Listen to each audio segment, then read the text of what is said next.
అందరికీ నమస్కారం అండి. ఇక్కడికి వచ్చిన మీడియా వాళ్ళందరికీ నమస్కారం. నాకు సీను గారికి ఆల్మోస్ట్ మా సినిమా కెరీర్ ఒకేసారి స్టార్ట్ అయిందని చెప్పచ్చు. జాంబీ రెడ్డి నుంచి పరిచయం, నాకు కంటిన్యూస్గా సినిమాలు చేసుకుంటూ వస్తాం, ఇక పైన కూడా సినిమాలు చేస్తాం. ఈ సినిమా గురించి ఆయన రోజు సరదాగా మాట్లాడుతూ, మేమిద్దరం యూజువల్గా రియాక్షన్లో మాట్లాడుకుంటూ ఉంటాం అనమాట. సినిమా రియాక్షన్లు ఉంటాయి కదా మామూలుగా, అలాంటి సినిమా రియాక్షన్లో మాట్లాడుకుంటుంటే ఈయన ఒకరోజు అన్నారు, సార్ నేను ఓ సినిమా చేస్తున్నాను సార్, నేనే మెయిన్ లీడ్ అన్నారు. సో నేను సినిమా రియాక్షన్ ఇచ్చా అలా స్లో మోషన్లో. అలా రియాక్షన్ ఇస్తే ఆయన నో నో నో అని ఆయన రియాక్షన్ ఇచ్చారు. ఏంటంటే నా ఉద్దేశం ఏంటంటే, ఇంత బిజీగా ఉన్నారు, భయంకరమైన బిజీ ఆయన ఆర్టిస్ట్గా. మాకు డేట్లు దొరకడం అప్పుడప్పుడు కష్టమవుతూ ఉంటుంది, అంత బిజీ ఆర్టిస్టు ఆయన. ఒక పెద్ద బాధ్యతని ఎత్తి ఇప్పుడు అనవసరంగా నెత్తి మీద పెట్టుకుంటున్నారేమో అని ఒక ఫ్రెండ్గా, వేరే ఉద్దేశం ఏం లేదు, ఒక ఫ్రెండ్గా నేను మాట్లాడితే ఆయన అన్నారు, లేదు తేజ గారు, ఈ సినిమా ఒక మంచి కథ, ఆ కథలో నేను ఒక పాత్రగా దాన్ని లీడ్ చేసి ఒక పాత్రగా చేస్తున్నా అన్నారు. ఒక చిన్న ఫన్నీ ఇన్సిడెంట్ ఉంది. జాంబీ రెడ్డిలో ఏదైనా వెరైటీగా ఉండాలి, ఈయన వెరైటీగా ఉండాలంటే, సో ఎవరి ఐడియానో నాకు గుర్తులేదు కానీ ఫైనల్గా came up with an idea, ఈ కన్ను లేకుండా ఉండటం అనే ఐడియా ఒకటి పెట్టుకున్నారనమాట. అలా కన్ను మూసుకుని యాక్టింగ్ చేస్తూ ఉంటారు ఈ సినిమా అంతా. సో అలా అది చేయంగానే విపరీతమైన ఒక లాఫ్టర్లోకి అందరు వెళ్ళటం, ఆ కన్ను మూసి పర్ఫామ్ చేయటం అనేది చాలా కష్టం ఉంది, ఎందుకంటే కళల్లోనే పర్ఫార్మెన్స్ అంతా ఉంటుంది. తర్వాత హనుమాన్కి వచ్చేపాటికి ఒక పళ్ళ సెట్ తీసి పెట్టారు, ఇంత పెద్ద పళ్ళ సెట్. సో ఆయన అప్పుడప్పుడు నేను ఎదురుగుండా నుంచి రియాక్షన్లో డైలాగులు చెప్తుంటే ఆ పళ్ళ సెట్ నాకు వస్తుండే, నేను క్యాచ్ పడుతుండేవాడిని రియాక్షన్లో, పట్టుకుని పెట్టుకోండి సార్ మళ్ళీ అనిస్తుండేవాడిని అనమాట.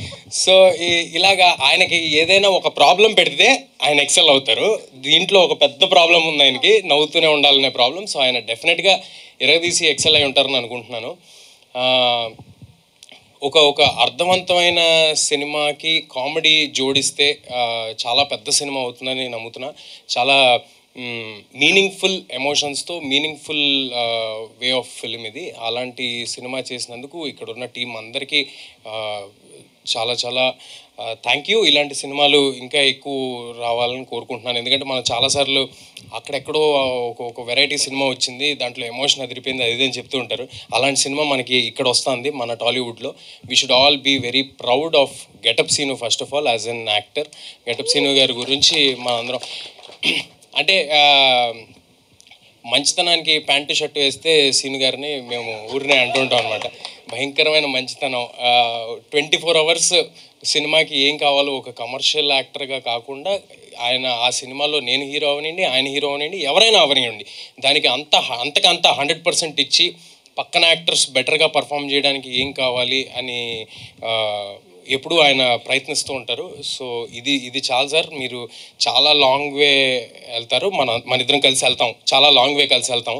All the very best for this and for future also.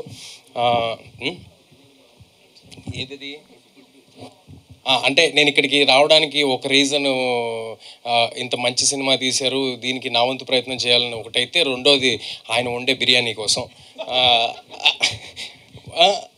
చేపల పులుసు, బిర్యానీ, ఇక్కడ అందరూ ఉన్నారు, అందరికీ ఆయన వండి పెడుతూ ఉంటారు. నేను చెప్పా కదా, మంచితనానికి ప్యాంటు షర్ట్ వేస్తే గెటప్ సీను గారిని. ఓకే, సో దీంతో ఇక్కడతో సీను గారి గురించి వదిలేసి, అంటే కామెడీ చేయటమే చాలా కష్టమైన విషయం అండి, అన్నిట్లోకి బిగ్గెస్ట్ టాస్క్ కామెడీ. ఎందుకంటే లొకేషన్లో 100 ఇష్యూస్ మధ్య వర్క్ చేస్తూ ఉంటాం. సో అది మనం చేసేది నవ్వుతారో లేదో ఆడియన్స్ థియేటర్కి వెళ్ళేంతవరకు మనకు తెలియదు. సో కామెడీ బాగా చేయగలిగితే, కామెడీ బాగా చేసేవాళ్ళు ఏడిపిస్తే ఎలా ఉంటుందో ఆల్రెడీ మనం ఒకసారి బ్రహ్మానందం గారు చేస్తే చూసాము, మల్టిపుల్ టైమ్స్ చాలామంది చేస్తే చూసాం. ఈసారి గెటప్ సీన్ గారు మిమ్మల్ని నవ్విస్తూ ఏడిపిస్తారని నేను మనస్ఫూర్తిగా కోరుకుంటున్నాను ఈ సినిమాతో. ఈ సినిమా మే 17వ తారీఖు థియేటర్స్లో వస్తుంది. అందరూ తప్పకుండా థియేటర్స్కి వచ్చి ఈ సినిమా చూడండి, ఇలాంటి కొత్త రకమైన సినిమాల్ని ఎంకరేజ్ చేయండి. అండ్ ఇక్కడ కృష్ణమాచారి గారు 3 years నుంచి అందరూ చెప్తున్నారు, 3 years నుంచి పట్టుదలగా ఇదే సినిమాకి 100% ఇచ్చి చేశారని. 3 years ఒక సినిమా చేయటం ఈజీ కాదు సార్, అది నాకు తెలుసు. Congratulations and all the very best.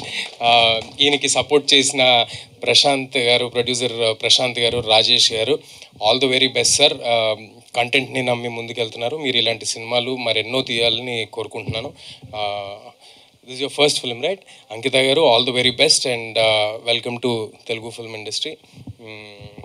Harshavardhan Rameshwar గారి పాటలు నాకు చాలా ఇష్టం అండి.